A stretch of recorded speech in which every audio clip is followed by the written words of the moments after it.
Hello दोस्तों, कैसे हो सभी। उम्मीद करता हूँ सभी बहुत अच्छे होंगे। तो देखो, आज की जो वीडियो है वो तुम्हें पता तो लगी गई होगी थंबनेल के थ्रू। तो फिर भी मैं बता देता हूँ। तो आज है 28 तारीख और आज हमारे जो यूपी काउंसलिंग थी, AKTU काउंसलिंग, उसका 4th राउंड का रिजल्ट आ चुका है। और कल है 29 और फिर है 30। तो 29 और 30 को होने वाली है फिजिकल रिपोर्टिंग।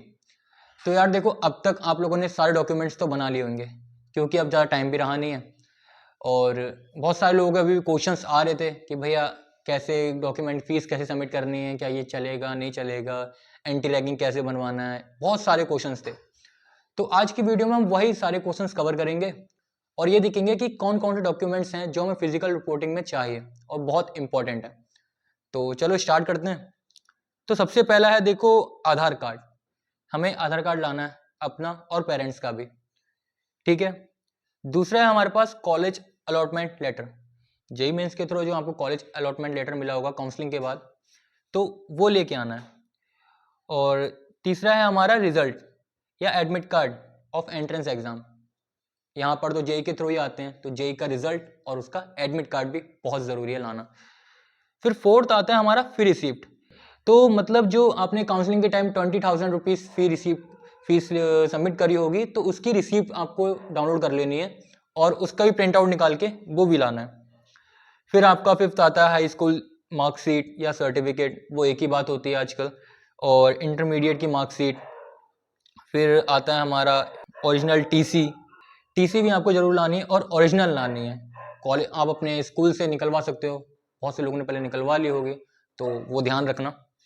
फिर आती है हमारी 10th आता है कैरेक्टर सर्टिफिकेट ओरिजिनल। देखो, आपने जब स्कूल से जब आपने टीसी निकलवाई होगी तो उन्होंने आपको एक कैरेक्टर सर्टिफिकेट भी दिया होगा, और अगर नहीं दिया तो अभी आप जाके ले लेना। और शायद ऐसा कैरेक्टर सर्टिफिकेट 6 महीने तक ही उसकी वैलिड होता है। तो अगर आपको थोड़ा पुराना हो गया हो तो नया बनवा लेना, उसमें ज़्यादा कुछ इशू होता नहीं है, कॉलेज स्कूल वाले दे देते हैं। फिर आता है हमारा कास्ट सर्टिफिकेट। देखो, कास्ट सर्टिफिकेट उनको लाना है जिनकी कैटेगरी SC है, OBC है और ST है। अब जनरल वालों को क्या ही ज़रूरत कास्ट सर्टिफिकेट की। फिर आता है हमारा जो है गैप सर्टिफिकेट। देखो, अगर जो बच्चे ड्रॉपर हैं या जिन्होंने सीधे 12th के बाद ही जेई का एग्जाम देके यहाँ पर आ रखे हैं, उनको ये नहीं लाना होता है। अब आपने जो 12th के बाद आपने जेई की प्रिपरेशन के लिए 1 साल ड्रॉप लिया होगा, तो उस ड्रॉप ईयर में आपको गैप सर्टिफिकेट, आपने जो गैप लिया है 1 ईयर का, उसका एक सर्टिफिकेट बनाना पड़ता है। और वो होता है नॉन जुडिशियल स्टैम्प पेपर पे बनाना पड़ेगा आपको, और वो भी एफिडेविट। ठीक है, उसमें नोटरी भी करवानी होगी। फिर आता है हमारा इनकम सर्टिफिकेट ऑफ पेरेंट्स। देखो, ये जो इनकम सर्टिफिकेट है ये उन बच्चों को बनवाना है जिनके पेरेंट्स की जो इनकम है या आय है वो 2 लाख से कम है, उनके लिए बहुत ज़रूरी है ये। और फिर आता है हमारा मेडिकल सर्टिफिकेट, जो कि CMO के थ्रू इशूड होगा या फिर आप MBBS डॉक्टर के थ्रू बनाना पड़ेगा। ये मेडिकल सर्टिफिकेट भी बहुत ज़रूरी है। फिर आता है हमारा डोमिसाइल सर्टिफिकेट, आपको स्थायी प्रमाण पत्र भी लाना पड़ेगा। फिर आता है हमारा passport size photographs of the candidate. आपको पासपोर्ट साइज फोटोग्राफ लाने हैं, वो भी 5 या 6। आप तो 6 ले आना या 5 ले आना, जो कि बहुत ज़रूरी होंगे। और फिर आता है आपका एंटी रैगिंग। तो देखो, एंटी रैगिंग क्या है कि एंटी रैगिंग की वेबसाइट होगी, वो वेबसाइट पे आप वहाँ से थ्रू निकाल सकते हो। ये मैं आपको वेबसाइट बता देता हूँ। तो एंटी रैगिंग की जो वेबसाइट है वो है www.antiragging.in। यहाँ से आप एक फॉर्म डाउनलोड कर लेना, उसको प्रिंट आउट निकाल के उसको फिलअप करके पेरेंट्स के थ्रू फिलअप करके उनके नेम और सिग्नेचर करने के बाद आप वैसे ही कॉलेज में ला सकते हो अपने फिजिकल रिपोर्टिंग टाइम, जो कि बहुत ज़रूरी है ये भी। और फिर आता है आप, तो अभी तक हमने सारे जो इम्पोर्टेंट डॉक्यूमेंट्स थे वो हमने देख लिए, और साइड में लिख के भी आ रहे होंगे, तो इनको आप प्लीज़ नोट कर लेना अपने नोटबुक्स में या फिर किसी डायरी में, और इनको वैसे ही सीरियल वाइज अरेंज करके ले आना। और हाँ, सबसे ज़रूरी बात, ये जो डॉक्यूमेंट्स हैं इसमें जो ओरिजिनल कॉपीज़ हैं आपकी, या जितने भी सारे डॉक्यूमेंट्स आप लेके आओगे, उन सबकी 3-3 फोटो कॉपी ज़रूर लेके आना। और जो लोग स्कॉलरशिप के लिए अप्लाई करना चाहते हैं या स्कॉलरशिप भी चाहिए उनको, तो वो 4-4 ले आना।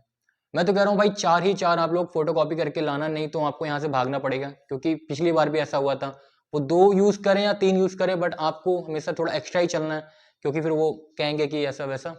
तो ये तो हो गई हमारी पूरी डॉक्यूमेंट्स की बात। अब बारी आती है कि फिजिकल रिपोर्टिंग कितने टाइम से शुरू है। तो देखो यार, मैं हूं Ambedkar institute of technology for handicap college का स्टूडेंट। और मेरे कॉलेज की जो बात करूं, मैंने अपनी कॉलेज का ही पूरा डेटा बताया ये। और जहां तक ये जो सारे के सारे डॉक्यूमेंट्स हैं, ये तो सारे कॉलेज में सेम ही होंगे, कहीं अलग थोड़ा ना होते हैं।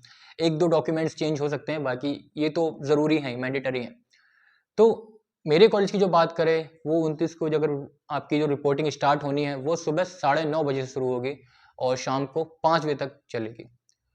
तो ये सारी बातें आपको ध्यान रखनी है बहुत ज़्यादा। तो अब बात कर लेते हैं फीस की, कि आपको फीस कितनी लेके आनी है वहाँ पे और वो कैसे उनको लेंगे। तो देखो, जो आप फर्स्ट ईयर या फिर जो भी लेटरल एंट्री सेकेंड ईयर में होगी स्टूडेंट्स की, तो उनकी जो फीस है फर्स्ट ईयर की, वो है 76,000, 76,000, जिसमें से आपने 20,000 रुपये तो काउंसलिंग के टाइम सबमिट ही कर दिए होंगे।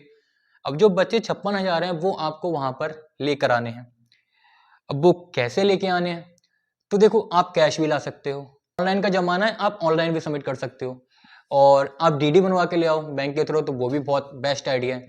या अगर आप कैश लाना चाहो, तो उसके लिए थोड़ा सा आपको एक काम करना पड़ेगा। अगर आप कैश लाना चाहते हो, तो आपको दोपहर के 1 बजे से पहले आना पड़ेगा कॉलेज में, क्योंकि वो आपको फिर बैंक में भी सबमिट करना पड़ेगा, थोड़ा लंबा प्रोसेस हो जाता है। अब आप ऑनलाइन चलाओगे तो सीधे बैंक में ही ट्रांसफ़र हो सकता है, क्योंकि ऐसा कॉलेज वाले कह रहे हैं कि वो जो कैश लेंगे, तो वो 1 बजे से पहले ही लेंगे। तो अब देख लेना आपको क्या सही लगता है। और अब बारी आती है, हम लोग बात कर लेते हैं हॉस्टल्स की, कि अगर जो लोग हॉस्टल ले रहे हैं, उनको कितनी फीस सबमिट करनी है हॉस्टल और कैसा क्या रहेगा। देखो यार, फर्स्ट ईयर हॉस्टल के बारे में तो मैंने एक वीडियो अपलोड कर ही दी है, तो हम लोगों ने देखा भी होगा। और बॉयज़ की बात कर रहा हूँ, बॉयज़ हॉस्टल के बारे में। तो जो आपकी फ़ीस है हॉस्टल की, वो है आपकी 25,200 रुपये, जिसमें आपकी कॉशन मनी जो कि रिफंडेबल होगी, वो होगी आपकी 2,000 रुपये। और टोटल आपका पड़ जाता है 27,700 रुपये। ये आपको पे करना पड़ेगा जब आप हॉस्टल लोगे। आप उस समय भी पे कर सकते हो रिपोर्टिंग टाइम, या फिर जब आप हॉस्टल में आओ। नहीं, शायद रिपोर्टिंग टाइम ही आपको पे करना पड़ेगा, फॉर्म भरना पड़ेगा। लेकिन जब आपको मैस फी सबमिट करनी है, वो आप मैस फी सबमिट करेंगे जब आप कॉलेज हॉस्टल में आएंगे, आप रहने के लिए सामान वगैरह लेकर आएंगे, उस समय आपको मैस फी सबमिट करनी है। और अभी कहीं ये डेटा नहीं रखा है कि मैस फी कितनी है, तो मैं आपको बता दूं कि हमारे टाइम में जो मैस फी सबमिट हुई थी, एक फर्स्ट सेमेस्टर की हुई थी 19,000 एंड सेकेंड सेमेस्टर की हुई थी 13,900 रुपीज़।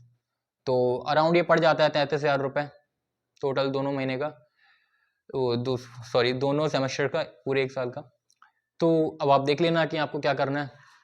फीस की भी बात कर ली हमने, टाइमिंग की भी बात कर ली, डॉक्यूमेंट्स की भी बात कर ली। मैंने जो भी डॉक्यूमेंट्स आपको बताए हैं, उसके 4 आप फोटो स्टेट ले आना, नहीं तो आपको प्रॉब्लम होगी, वहाँ पे भागने को बोल देंगे वो। और आधार कार्ड वैसे मेंशन तो आप ही का है, लेकिन आप पेरेंट्स के भी ले आना, क्योंकि वो भी मांगने लगते हैं, कुछ भी कर सकते हैं। सो डॉक्यूमेंट्स प्लीज़ ले आना, अच्छे से अरेंज करके एक फ़ाइल बना लेना जिसमें आपके सारे डॉक्यूमेंट्स अरेंज हों, उनके फ़ोटोकॉपी भी हो। और अपने पेरेंट्स के साथ एक ना एक के साथ आ जाना। और रिपोर्टिंग में जो 9:30 से शाम को 5 बजे तक टाइमिंग है, उसको ध्यान रखते हुए अपनी सारी टिकट्स वगैरह जो भी करना है कर लेना। 29 और 30 को रिपोर्टिंग है हमारे यहाँ। सो पता ही होगा आप लोगों को, आज चौथे राउंड का भी रिजल्ट आ ही गया है। होप सबको अच्छी ब्रांच मिली होगी, अच्छी कैटेगरी के थ्रू, और आने वाला टाइमिंग आपका अच्छा रहे। और all the best for your new session and college life enjoy करना अच्छे से। थैंक्स।